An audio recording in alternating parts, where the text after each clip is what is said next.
wanted to just tell you about a book recommendation that I really wanted to share with you guys. I've just finished reading this book, Reasons to Stay Alive by Matt Haig. I think that's how you pronounce it. It's a bit of a morbid sounding book, but I really needed to read it.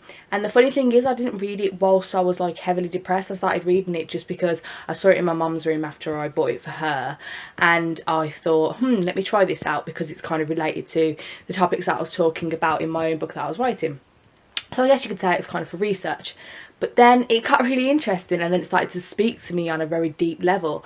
And I think that I need to share it with you guys because even if you're not depressed, even if you've not had anxiety, it could still really help you, because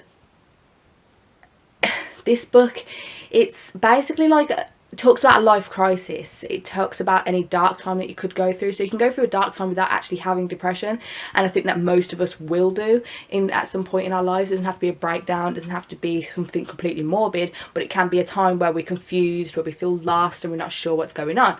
And this book definitely would help you with that, and so read it please.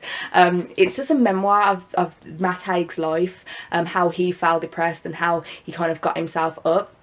It shows you the reality of anxiety and depression, the reality of life crises, and it shows you what can help you get through it. And the main thing is other people.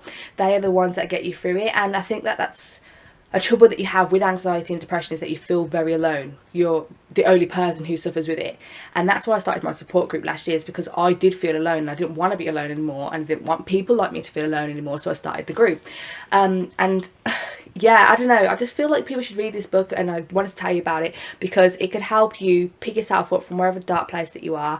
It says reasons to stay alive, but it's not just about that, of course. It's about kind of going deeper into how you feel and how we are made to think when we're in that dark place. So it's interesting to analyse your mind by analysing someone else's, if that makes sense. So you're reading about his life and how he's felt, and you're like, yeah, oh wow, that makes sense.